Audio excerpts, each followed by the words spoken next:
Bueno, vamos a continuar con la parte 2, que serían los pasos importantes en el proceso de una negociación integradora. Dice, son 4 los pasos principales en el proceso de una negociación integradora. 1. Identificar y definir el problema. 2. Comprender el problema y llevar los intereses y las necesidades a la mesa. 3. Generar soluciones alternas para el problema.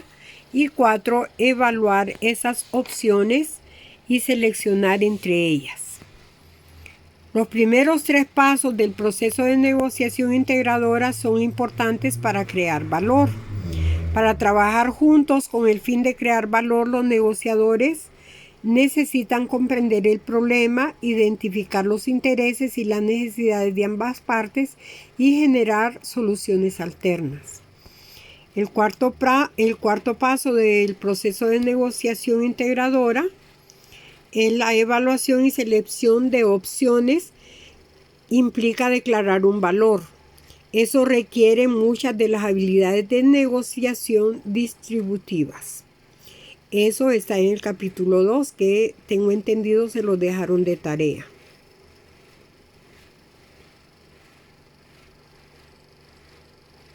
Ahí tienen una gráfica que les muestra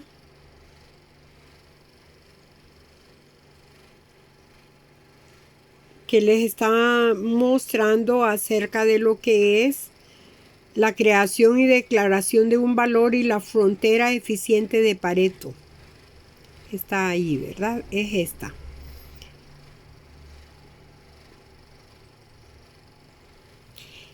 Dice que en esa gráfica les muestra que hay varias posibles soluciones en una negociación. En este caso es entre un comprador y un vendedor. Los primeros 3 pasos en una negociación integradora buscan asegurar que los negociadores no acuerden soluciones por debajo de la frontera de Pareto, porque estas soluciones no son óptimas para ambos negociadores. El cuarto paso, es decir, elegir una solución o declarar un valor, requiere algunas de las mismas habilidades que la negociación distributiva. La transición de crear a declarar un valor en una negociación integradora debe manejarse con cuidado y se estudiará con más detalle, ¿verdad? Es importante que los procesos para crear valor precedan a la declaración de valor por 2 motivos. El proceso de crear un valor es más eficaz cuando se hace en colaboración y sin sentarse en quién obtiene qué. Y número 2, el segundo motivo, porque declarar un valor implica procesos de negociación distributiva, puede desviar la atención en la creación de valor e incluso puede dañar la relación a menos que se presente con eficacia. Fíjense bien, siempre deben de ir con su mente positiva de que lo que van a lograr, que lo que ustedes van a hacer o a dar de sí para definir un problema es, ¿verdad? En primer lugar, tener lo que es la motivación y en segundo, que debe ser eficaz lo que ustedes digan o hagan para solucionarlo. Y ahí, ¿verdad? En la página 72, ya a partir de acá, todo está relacionado con los 4 pasos que les leí. Aquí está el primero, que es la identificación y definición del problema. Esto ustedes lo han de haber visto desde el colegio cuando se ven los pasos de la investigación, porque todo trabajo lleva los pasos de una investigación, ¿verdad? En primer lugar, dice identificar y definir el problema. Suele ser fíjense, es el paso más difícil y lo es todavía más cuando participan varias partes. Un ejemplo: una gran planta de productos electrónicos experimentó graves dificultades con un artículo a medida que se desplazaba del departamento de preensamblaje al de montaje final.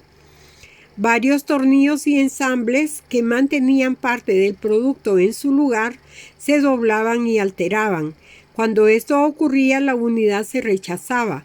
Al final del mes, las partes rechazadas se regresaban a preensamblaje para volver a trabajarlas y a menudo llegaban justo cuando los operadores estaban bajo presión para cumplir con los calendarios de entrega de fin de mes, además de que también padecían un déficit de partes. Como resultado, el esfuerzo de volver a trabajar las partes rechazadas tenía que hacerse con prisas y después de la jornada laboral. Y pueden seguir leyendo, ¿verdad? En qué consistía, ¿verdad? El problema que se les presentó en esa empresa, ¿verdad? Entonces, imagínense que ustedes ya tienen programado algo, cuándo lo van a entregar, cuánto tiempo se van a llevar para hacerlo, y que cuando según ustedes ya están terminando, les venga y resulte que les salió malo todo lo que habían hecho.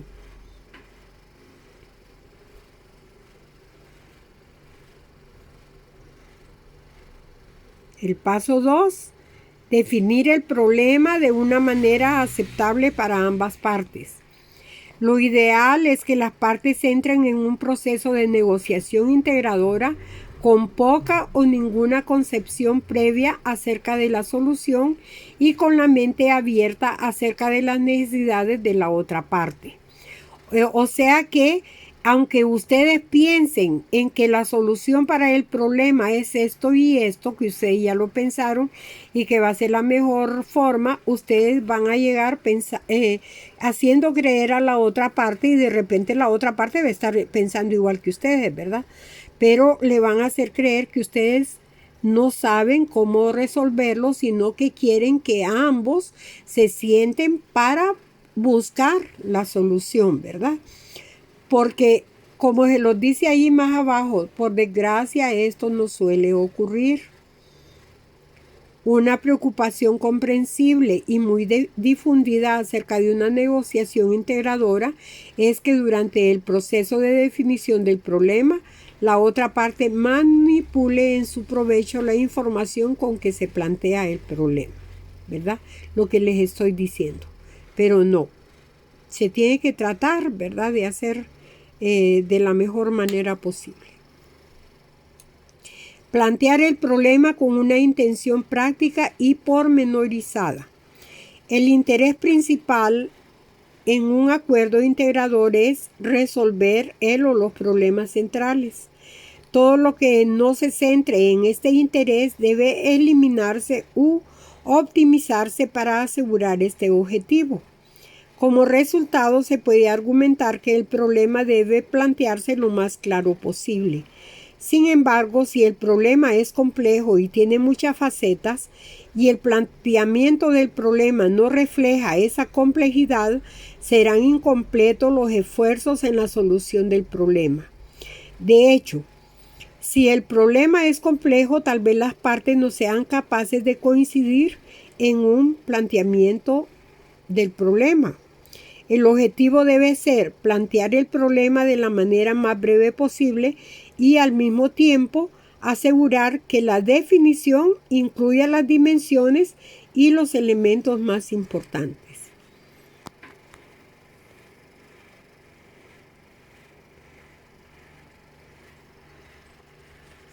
Planteamiento del problema como una meta e identificación de los obstáculos para alcanzar esta meta.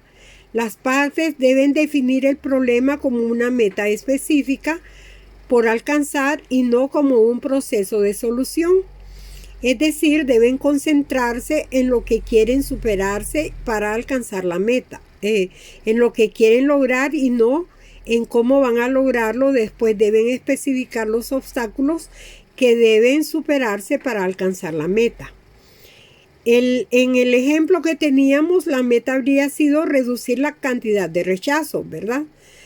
Una definición más clara y explícita sería disminuir la cantidad de rechazos a la mitad. O sea que cuando nosotros sabemos que hemos cometido un error en algo, aparte de que lo vamos a corregir, tenemos que tratar a no volverlo a hacer, ¿verdad? Porque entonces no estamos haciendo nada.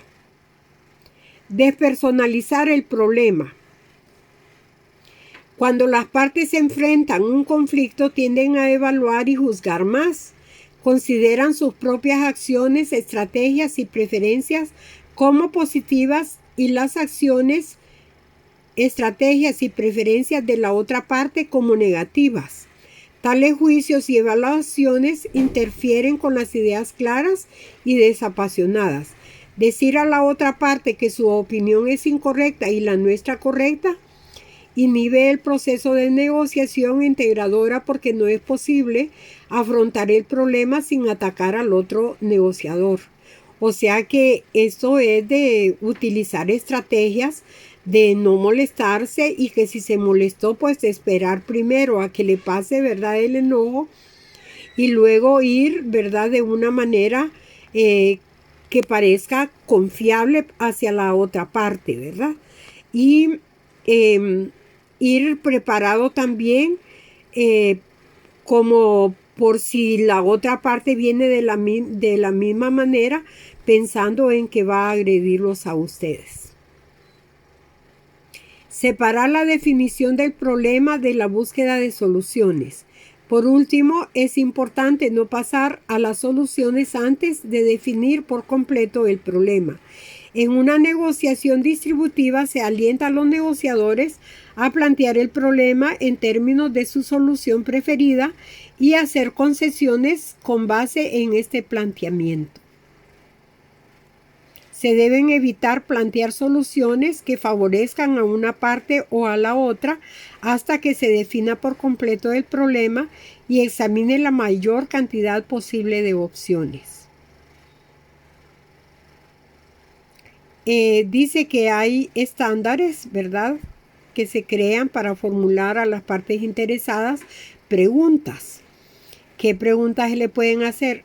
¿Cómo sabremos que el problema se solucionó? ¿Cómo sabremos que alcanzamos nuestra meta? ¿Cómo sabría un tercero neutral que nuestras diferencias desaparecieron? ¿Hay un interés o una posición legítimos que nuestro resultado no haya abordado? ¿Hay un interés o una posición legítimos a los que nuestro resultado haya privado de sus privilegios? O sea que hay que ir preparados para saber si nosotros hemos dado respuesta a estas 5 preguntas.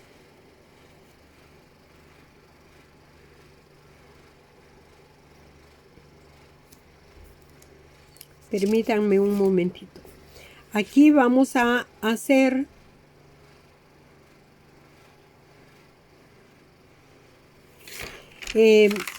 vamos a parar para hacer otros ejercicios. De lo visto, van a escribir qué significa comprender las necesidades y objetivos reales del otro negociador. ¿Qué significa comprender las necesidades y objetivos reales del otro negociador?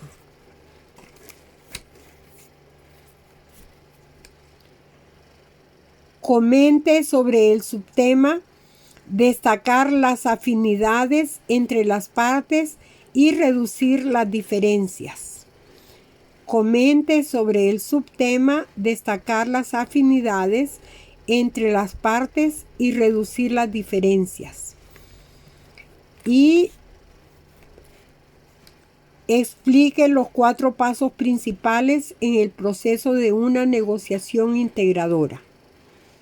Explique los 4 pasos principales en el proceso de una negociación integradora. Vamos a ver, trabajen.